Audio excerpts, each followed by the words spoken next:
datos, también para zonas espaciales, reproducibilidad, demanda, etc. Antonio, ¿nos saltamos un momento? Sí, bueno, estaban por eso. Mi nombre es Antonio Bahí y tengo una empresa que se dedica a temas de CCN, a temas de Machine Learning, servicio de consultoría, empresas del sector energético. Está trabajando muchos años en Avigoa, en el sector eólico, y estoy aprovechando este conocimiento para aplicarlo a estos temas. Ahí también es industrial, 24 años en Avigoa y desde hace uno en la Atlántica allí, dedicado a la lateral. Francisco Márquez, ingeniero informático, y bueno, he hecho un máster en inteligencia artificial, me interesa la ciencia de datos y llevo un mes trabajando en Atlántica en el Yo soy Álvaro, soy matemático de formación, hice el máster de Big Data de aquí y también hace menos de un mes que empecé a trabajar en la práctica. Bueno, yo soy Miguel Malagues, soy ingeniero industrial, vengo del mundo de la movilidad urbana y he dejado el trabajo porque es un máster de Big Data y ahora mismo estoy viendo un poquito, conociendo un poquito bien. Soy José Romero, profesor de informática y bueno, ahora llevamos piloteando la academia de producción y de Big Data de la Caja. Soy Javier Tendedor, ingeniero técnico de información y desde hace años en el mundo de ciencia de datos y ahora lo aplicamos en base de datos. Una niño, matemático por la especialidad estadística en operativa, profesor de la Universidad de Cádiz. Yo me llamo Domingo, soy matemático también y trabajo como data science en una consultora de marketing. Yo soy Miguel, de formación soy matemático y formo parte del equipo de Javier Hernández, aunque soy de ayer. Estoy vendido. Yo soy Manuel, tengo formación también en matemáticas, hice el máster el año pasado de Data Science y Data aquí en la Universidad de Sevilla y actualmente trabajo en Isotrol como Data Science.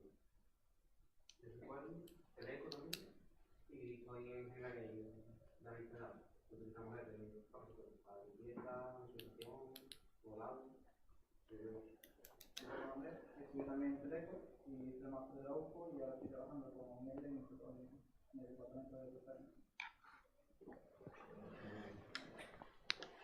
Muy bien, bueno, la presentación que os voy a hacer tiene por título un título yo creo que demasiado rimbombante para su contenido, ¿eh? Entonces, en principio, la idea original era mostrar cómo se puede depurar información geográfica con R gracias a la existencia de un paquete relativamente reciente que es SF y que, digamos, abre las puertas a las posibilidades de crear validadores de topología y otra serie de herramientas que ya existen en otros campos, pues hacerlo vía con R, ¿no?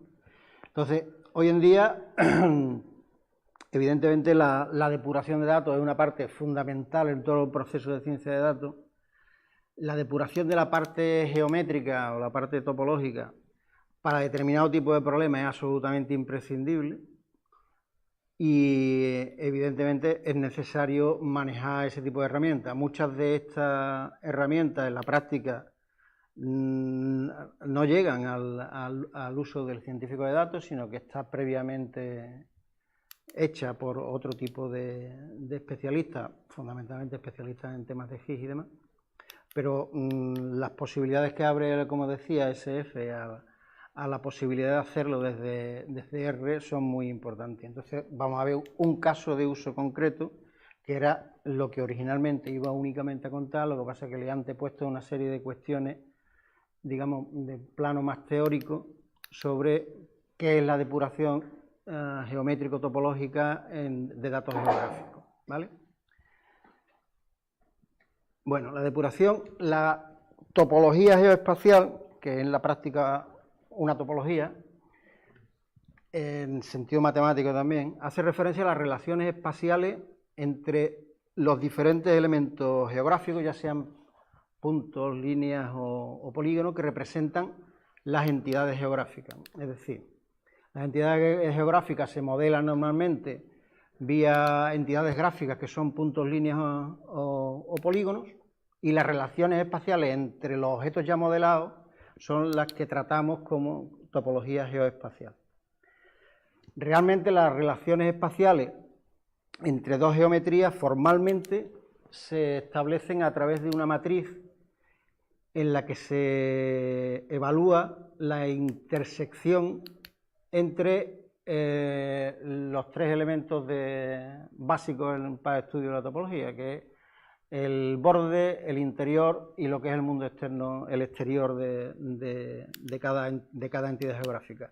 La intersección de cada una de esas tres entidades entre las dos objetos geográficos que se están evaluando nos permite generar una matriz de tamaño 3×3 de 9 que se llama la matriz de intersección y que se le reconoce como 9IM.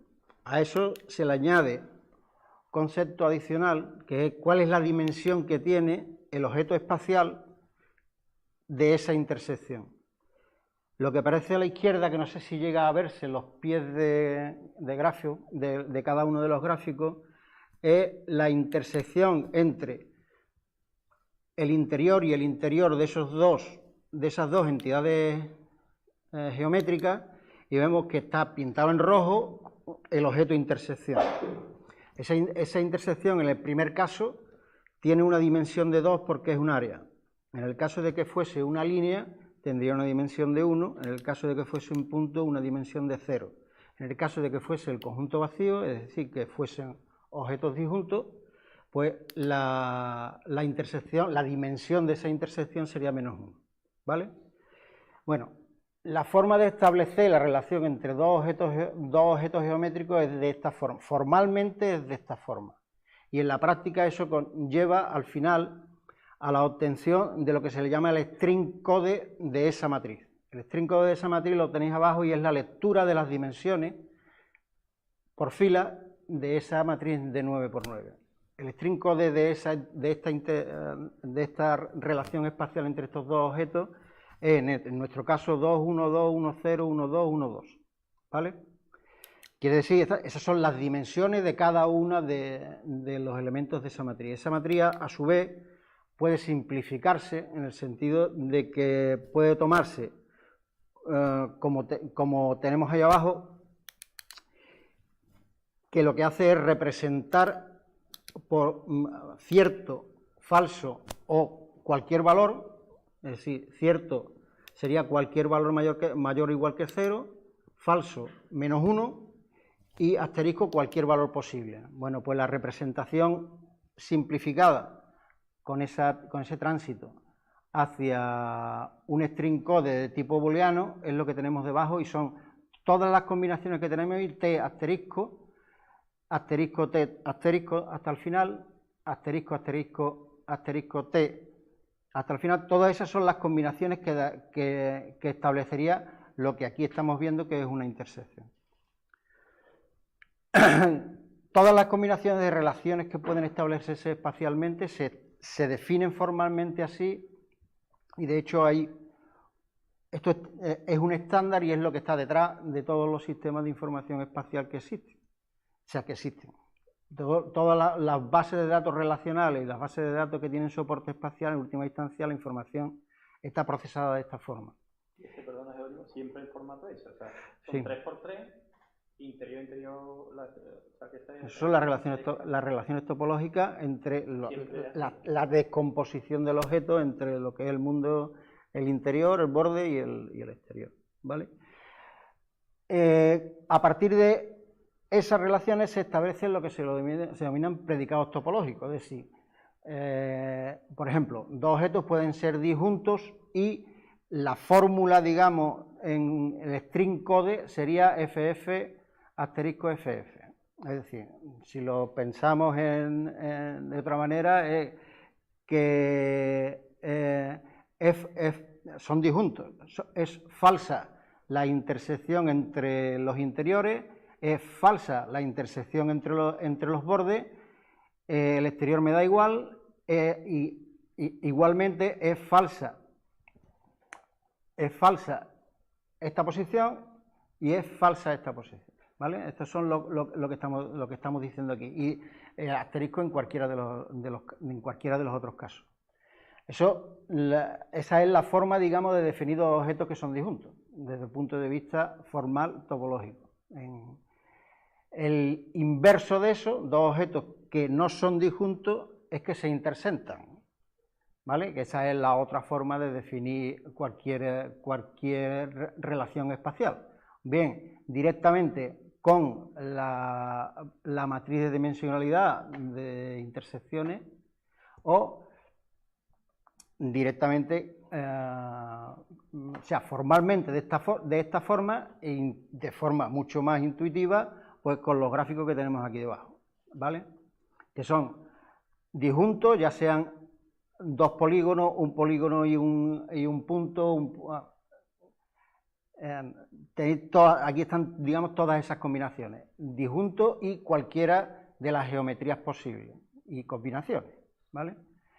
Disjunto que no se toca, que se tocan los bordes, que uno es interior al otro, que cruza, que en este caso sería con dimensionalidades distintas, y que solapa, que puede ser con igual dimensionalidad o con distintas dimensionalidades.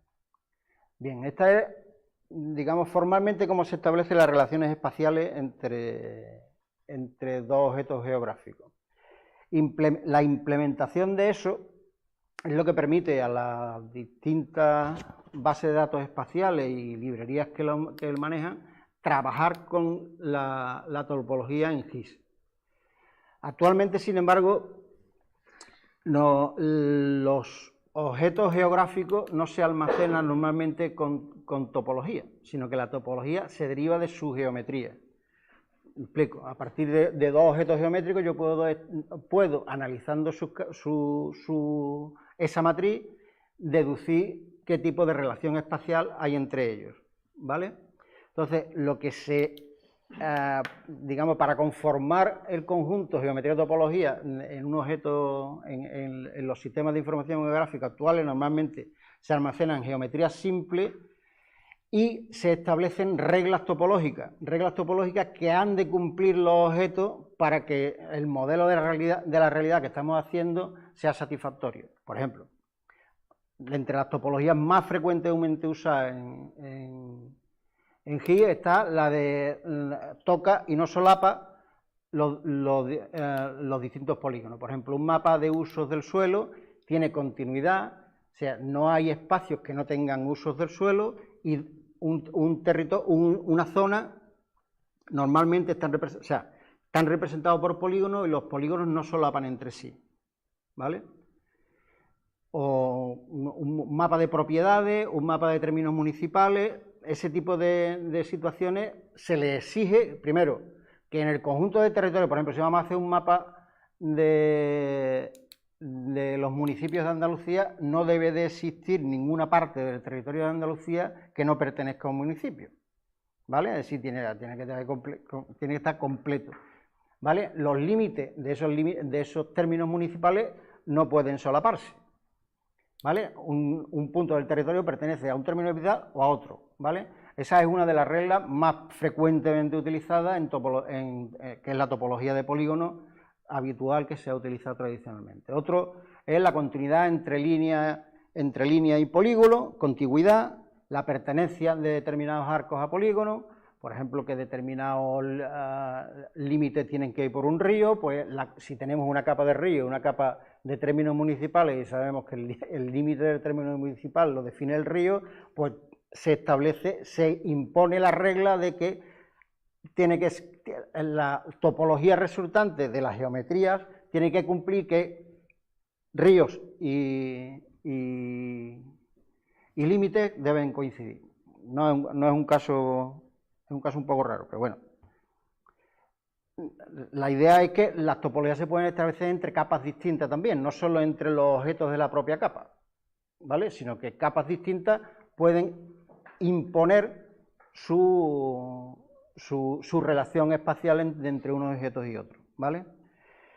Ya digo, ahí tenemos la topología de polígono, la de pertenencia de arcos a polígonos y la conectividad de arcos, que es básico en temas de redes, porque si no hay conectividad entre los nodos de una red, es imposible trazar un camino, ni camino óptimo, ni camino de ningún tipo. ¿No? Es exigible desde el principio el tema de conectividad. Vale, teniendo en cuenta que lo que tenemos es geometrías de las que derivamos topologías y reglas topológicas que han de cumplirse para que el modelo de la realidad que queremos sea consistente, lo que nos permite la topología es identificar dónde tenemos problemas en la geometría, porque lo que está ocurriendo es que se están incumpliendo reglas topológicas. ¿Vale? Pues los más frecuentes defectos geométricos que generan incumplimiento de reglas topológicas son las que tenemos representadas aquí a la derecha. ¿Vale? Cuando se hace una digitalización, pues pueden ocurrir todas estas situaciones, que es que las líneas no conecten entre sí, que haya picotazos de ida y vuelta, que haya autobucles de una línea, que se intersecte la propia línea, que los nodos no conecten exactamente no lleguen o se sobrepasen con respecto a otros, o que se generen polígonos fideos entre dos polígonos que deberían de ser contiguos, ¿vale? Entonces, la topología, al margen de otras cosas, es necesaria también para hacer determinados cálculos, por ejemplo. Es decir, si dejamos huecos libres o hay solapamiento y queremos calcular el área suma del conjunto de los municipios de Andalucía y hay solape, pues estaremos haciendo un mal cálculo de ese área. Y por otro lado, lo que comentaba antes de las redes, que es donde más evidente se muestra, porque la conexión entre dos puntos puede realmente existir, pero con el modelo que hemos hecho no alcanzarse. Bien, para estudiar esto, que es lo que más básicamente quería contar en relación a temas de topología y demás, el paquete SF es el que primero implementa uno de los estándares que está establecido en los sistemas de información geográfica para el manejo de la información, que es el de entidades simples, Simple Feature en R, que es, su definición es que la abstracción de un fenómeno del mundo real que tiene geometría y otros atributos, y que la geometría es simple. Simple quiere decir que no está definida mediante curvas, sino que es todo objeto está definido por una secuencia de tramos de recta, así de sencillo. SF representa la geometría por bien puntos, líneas, polígonos o colecciones de puntos, líneas y polígonos, ¿vale? Esa es la forma en la que se representa. Y implementa los 17 tipos para todas las dimensiones. Las dimensiones que ahí veis, que son una en 2D, la primera en 2D, X, Y, la segunda en 3D, X y Z. La cuarta, que es una estructura plana, es decir, en la que hay adicionalmente una métrica adicional, es decir, un objeto, una posición dentro de un objeto es determinable por sus coordenadas o por una referenciación lineal dentro de ella. Por ejemplo, una carretera nos podemos referenciar a un punto concreto de la carretera mediante sus coordenadas GPS o porque es el punto kilométrico no sé cuánto de eso. La M hace referencia a una métrica sobre una métrica lineal sobre ese objeto. Igualmente se puede hacer sobre una métrica lineal sobre un objeto en 3D. La forma de almacenamiento de la información en SF se utiliza las librerías GEOS y GEDAL y puede hacerse bien como objeto texto, que lo vamos a ver ahora dentro de un momento, como objeto binario. El objeto binario se almacena, por ejemplo, en las bases de datos en PostGIS o en otros, se almacenan como objeto binario y se pueden recuperar como objeto textual. La La ventaja que tiene SF, que lo que ha hecho es que los objetos de SF son en la práctica data frame o tables, que lo que hace es añadirle un campo adicional que es su geometría. Y además de añadir ese tipo de objetos, cómo tratarlo con las operaciones topológicas que hemos visto anteriormente, ¿vale? Con predicados y operaciones que de forma general establece el estándar OGC del Simple Feature. Vale, un objeto es SF, que después veremos más adelante, por ejemplo, rivers, que es un río.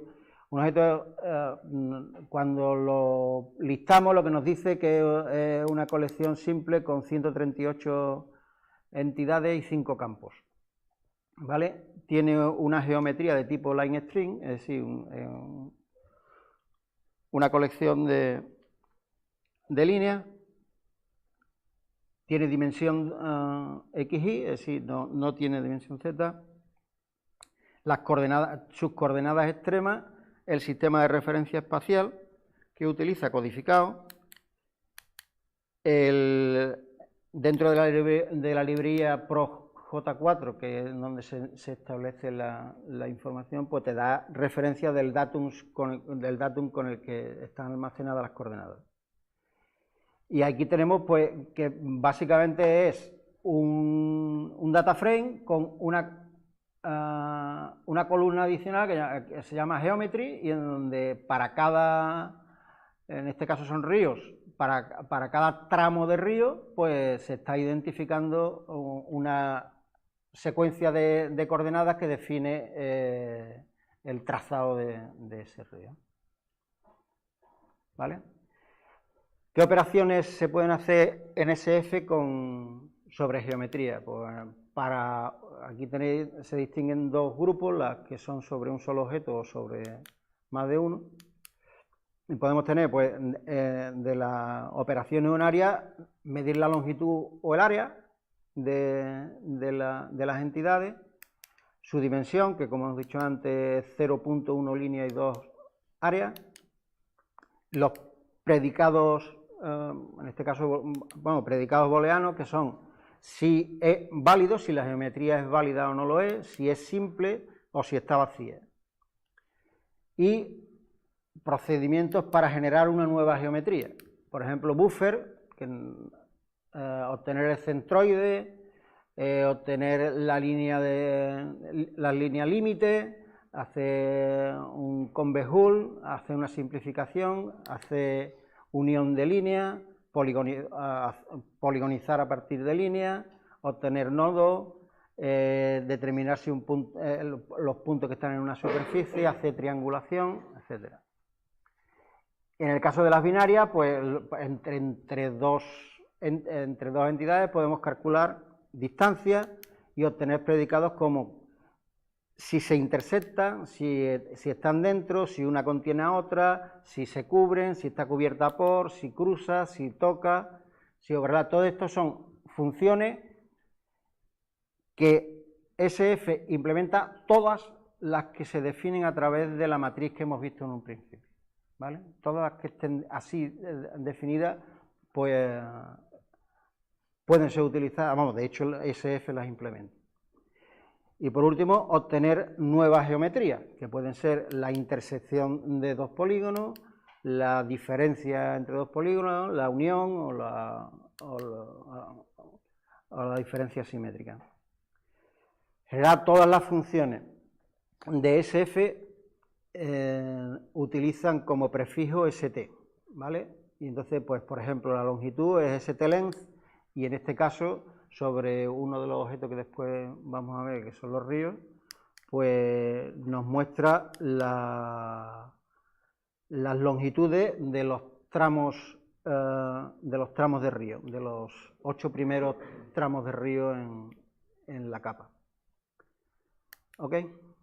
¿Alguna duda hasta aquí? La nueva geometría esa de Polygonize, Polygonize, sí. ¿Esa es de polilínea a polígono? Eso es. Vale. Eso es. ¿Una duda previa? Vamos a entrar en otro campo.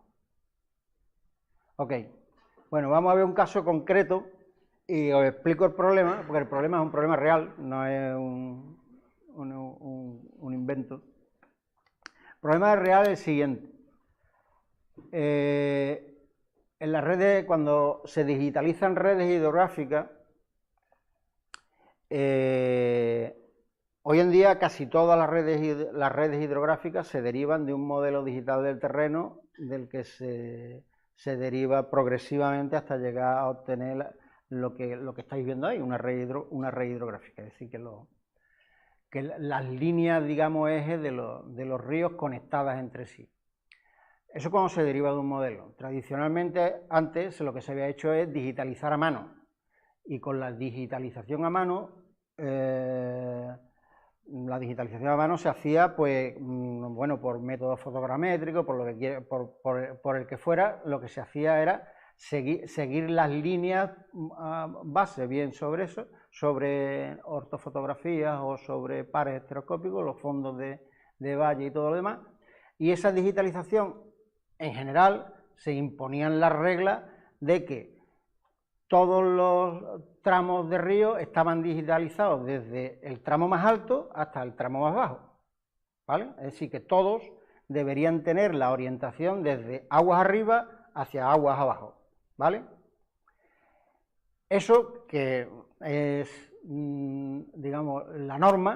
La norma es que cuando tú veas una capa de red hidrográfica, lo normal es que su geometría esté definida de forma que todos los arcos fluyan hacia el de desembocadura. Normalmente no ocurre, Hay bastantes casos en los que la digitalización se ha hecho al revés, por los motivos que sea, por error de operación, por muchísimas cuestiones, entre otras cosas porque en determinadas zonas planas pues es difícil saber para dónde va, ¿vale? Entonces, en muchos casos te encuentras con redes hidrográficas ya construidas en las que hay un montón de arcos que están orientados al revés.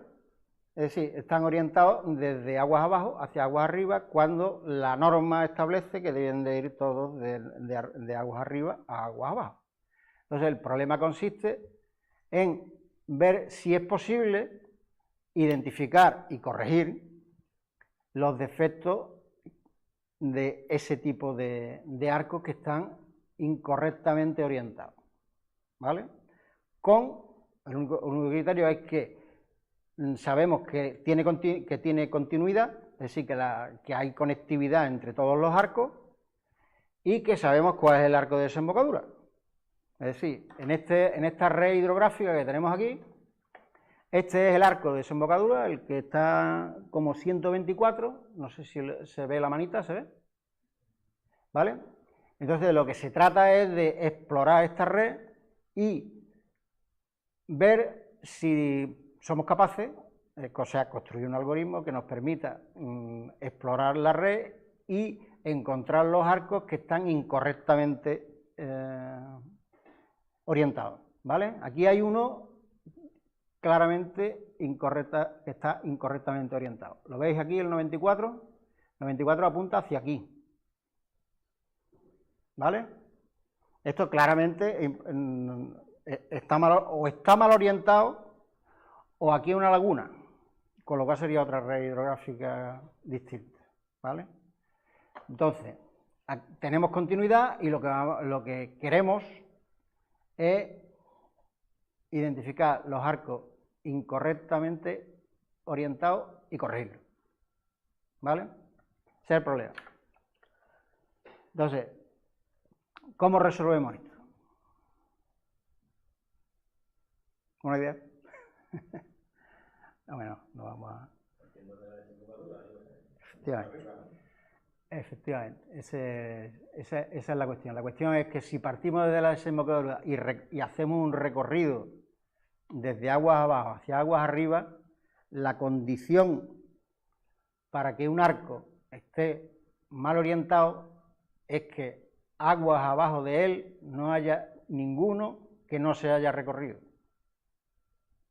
¿vale? Con lo cual lo que hacemos es ir desde agua abajo hacia agua arriba, marcando los arcos recorridos. Si alguno de los de aguas abajo no está recorrido, es que el arco está mal orientado. ¿Esa es la idea?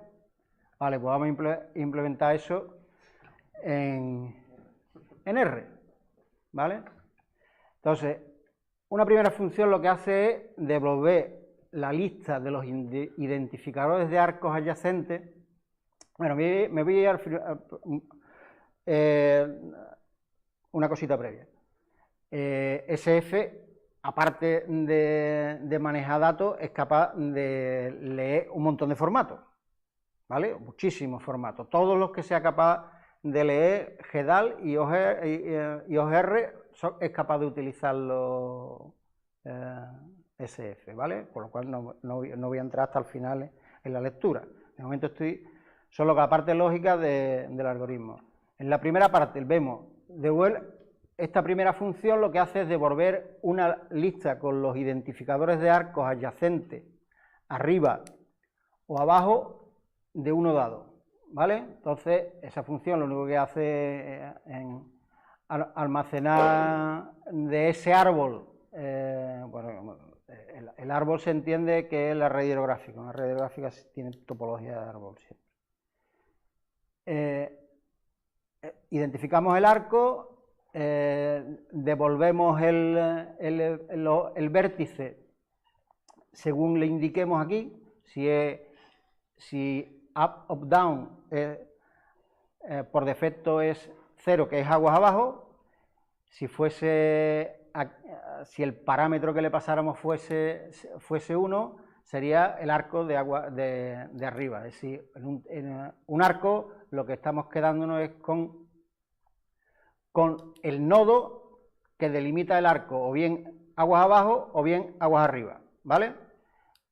ArcList lo que me devuelve son los arcos conectados a los nodos el nodo de aguas abajo y el nodo de aguas arriba de un arco con cualquiera, ¿vale?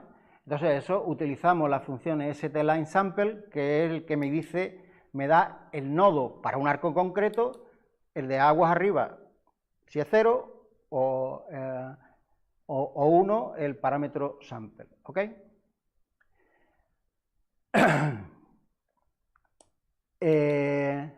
Devuelve la intersección de ese nodo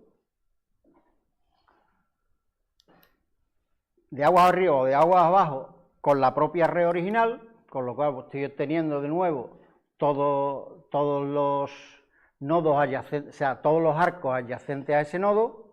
¿Sigue? ¿Me seguís? ¿Vale? Aquí lo que estamos diciendo es del árbol, dime los que son coincidentes con el nodo que acabo de definir. Y ahora la lista de arcos, quita el original, ¿vale? Con lo cual me estoy quedando exclusivamente con los nodos conectados a uno determinado que están o bien abajo arriba o bien abajo. ¿Ok? Esto es lo que hace la primera función. La segunda lo que hace es chequear si un arco se debe invertir o no. Entonces lo que hace es,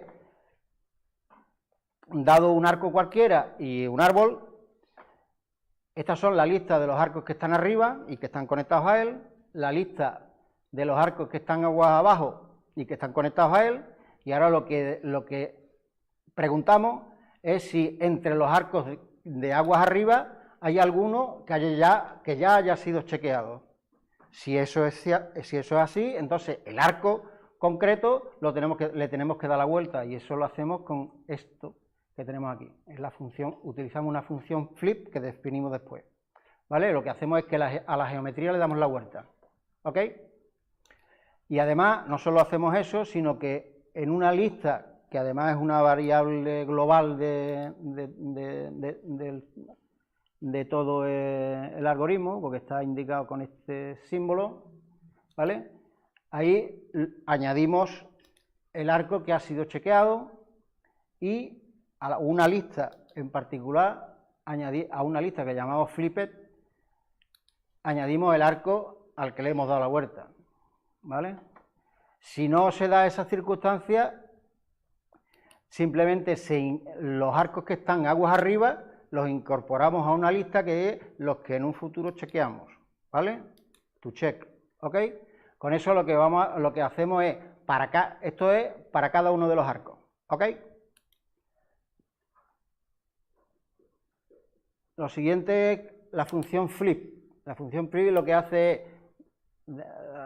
dado un arco, lo que hace es devolver la geometría inversa, la geometría en sentido inverso. Entonces, en la práctica lo que hace es tomar el sistema de referencia original del que parte, la precisión, sus coordenadas, y ahora lo que hace es una operación de inversión de reversión, porque es una lista, es decir, lo que tenemos es una lista de coordenadas, y lo que hacemos es darle la vuelta, ¿vale? Le llamamos flipado al arco, es decir, el invertido, y lo que hacemos es construir un nuevo objeto SF con las mismas características que el anterior, pero con sus coordenadas, da la vuelta, ¿vale? Y lo devolvemos. Y esto lo que hace es recorrer desde aguas abajo hacia aguas arriba toda la red. En la práctica, todos los árboles que hubiese en el fichero, ¿vale? Porque pudiese existir más de un nodo de desembocadura, porque tú puedes tener varias cuencas y analizar todas las cuencas de forma conjunta. Lo que tienes que tener indicado cuáles son los arcos de desembocadura. Los arcos de desembocadura son aquellos en los que una variable que se llama in-out es igual a 1. ¿Ok? Entonces, aquí se definen las tres listas que mantienen el control sobre lo que se está haciendo, y se hace primero sobre cada una de las desembocaduras, y después se van navegando desde cada arco a sus vertientes, a él, ¿vale? Y finalmente pues se muestran los arcos chequeados y flipados, el listado de los identificadores de los arcos listados y invertidos. Ok, aquí lo que hemos utilizado es relativamente poco SF, pero que es fundamental, ¿vale? Y ahora, ¿cómo se ejecuta? Pues lo que hemos visto son tres funciones, ¿vale? Bueno, pues se lee, aquí vemos cómo se lee un fichero, cómo se lee un shape, que es simplemente con la función strread. En el caso de que originalmente el shape ya venga preparado, es decir, que tenga un id exclusivo entero y una variable in-out con 1 indicando las desembocaduras y 0 para cualquiera de los otros arcos, pues no hay que hacer nada. Pero si no lo trae, pues lo que se hace es, se genera un id automático, a la desembocadura, a todos los arcos se le da el valor 0, y aquí hay que identificar por su número cuál es la desembocadura, ¿vale? ¿Ok? Y una vez hecho eso, se hace llamada a la función check, que a su vez hace llamada a las demás, ¿vale? Cuando hemos acabado, puesto que no solo hemos identificado los arcos, sino que además le hemos dado la vuelta, si queremos salvar una nueva versión, pues simplemente escribimos el resultado y le estamos diciendo aquí además que si existe un fichero con el mismo nombre, que lo machaque. Y por último lo que hacemos es representar gráficamente, además con una extensión que tiene, que es geonsf, pues en verde la desembocadura, en azul el resto de arcos que están bien, y en rojo los que se han vuelto del revés. ¿Ok? Bueno, pues eso era todo lo que iba a contar. ¿Alguna duda o comentario, lo que queráis?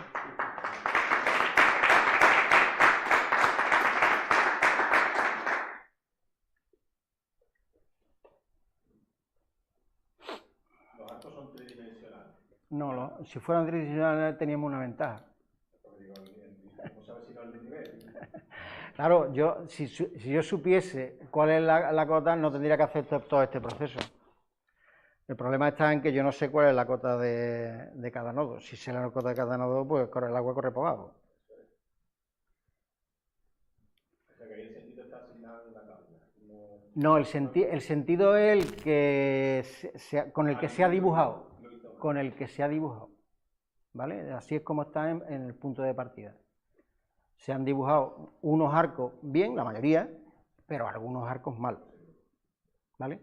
Y entonces el problema está en que aquí son poquitos, pero esto es un proceso diseñado para hacerlo sobre muchos millones de arcos.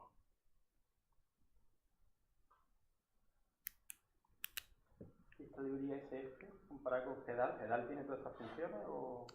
GEDAL tiene todas estas funciones. GEDAL, verá, GEDAL básicamente lo que te permite es trabajar con casi cualquier formato e implementa también cuestiones de operaciones espaciales. La otra es GEOS, que es la que sí tiene más potencia en temas de operaciones espaciales, ¿vale? Entonces, bueno, pues... SF es la simple, ¿no? Digamos, SF es el paquete de R que te permite, que hace la implementación del estándar de entidad simple o simple feature de OGC. ¿Y es nuevo el paquete? El paquete es relativamente nuevo, ¿vale? El estándar sí lleva tiempo, ¿no? El estándar lleva tiempo. El estándar lleva bastante tiempo. Y lo que pasa es que en R se había utilizado SP tradicionalmente, y hay muchas cosas hechas con SP, pero SF, digamos, es más estándar. Y además, digamos, tiene una base fundamental más potente. ¿Y la ha desarrollado una persona o un organismo? La ha desarrollado, yo creo que casi todo una sola persona. El PBESMA, no sé cómo se llama. Con apoyo del consorcio. Sí, bueno, está financiado, pero vamos que... Era un proyecto, yo... ¿Tú conocías ese? Sí, vamos. Se establece como el estándar para trabajar con datos vectoriales. Ahora mismo, yo no sé cuál es el papel de GEOS. ¿Cuál es ahora mismo el papel de GEOS una vez que ya existe SF? Es que SF hace uso de GEOS. Tienes que tener instalado GEOS. Vale. Tienes que tener instalado 3 librerías: GEOS, GEDAL y PROG4S. Sí, no me refiero al paquete RGEOS. Ah, pues no lo sé. Que yo ya la verdad que no lo... Era una interfaz que había para conectar SP con eso. Supongo que irá en desuso, caerá en desuso, imagino. Vale. Pero digo que el problema es si se diera el caso que uno lo fluyera por los datos, o que haya ocurrido. Se complicaría mucho y de hecho en casi ningún modelo hidrográfico GIS se tiene esa consideración. En modelos raster sí se tiene. O sea, cuando se hacen los modelos raster previos sí, pero una vez que se ha vectorizado es raro que haya bifurcación de flujo. Es decir, que normalmente se va al principal. Esto de todas maneras está publicado desde hace bastante. Está descargable como un script para R y como un script para Python. Para Python no, para QGIS. Es un plugin de QGIS que hace exactamente lo mismo, ¿vale? Y está en mi página, el de GitHub, está para descargar el fuente, tanto el de Python como el de R. Se me ocurre que para pasar esa limpieza de datos, tienes que haberlo limpiado antes. Puede haber errores más gruesos. Hombre, claro, nosotros no partimos. Puede haber arcos que no coincidan los nodos, por ejemplo. Claro, puede haber muchos problemas previos. O sea, que esto quiere decir que ya es una fase muy... Claro, esto es una fase muy final. Bueno, lo que pasa es que ya te digo, esto es una circunstancia muy peculiar que surgió y bueno, me llegaron ecos de que existía este problema y que no había manera de resolverlo. Bueno, pues hay dos soluciones que se pueden resolver, con las que se puede resolver.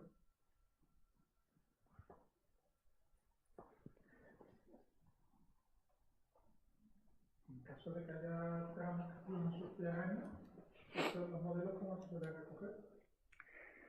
Hay mucho que es subterráneo, pero eso ya es un problema de hidrología. Es decir, la práctica, el modelado de las redes hidrográficas normalmente se distingue los flujos superficiales de los subsuperficiales y de los subterráneos. No tiene nada que ver. ¿Me explico? Aunque existen, pero una red hidrográfica normalmente se entiende como la red que recoge los flujos superficiales. ¿Me explico o no? Sí, lo que estoy pensando que si entonces había puertos que no se cumplían la condición de conexión, ¿no? ¿En qué caso? En el caso en que haya un tramo subterráneo. ¿Tipo ojos de Guadiana? No, pero lo que pasa es que los ojos de Guadiana, incluso los tramos de río que, por ejemplo, van a través de un embalse, dejan de tener topología, de hecho dejan de tener topología de red y pasan a convertirse, los embalses se modelan como superficies normalmente. Entonces lo que se le da es continuidad ficticia a todos los ríos, ¿vale? Incluso a través de los embalses. ¿Me explico? Y se traza un eje que le da continuidad a la red. Entonces, toda la red hidrográfica e incluso los estándares en INSPIRE y en todo lo demás, lo que dicen es que se haga con la red superficial es eso. Es decir, darle continuidad desde cabecera a desembocadura. Y además con un solo eje de flujo principal, nada más.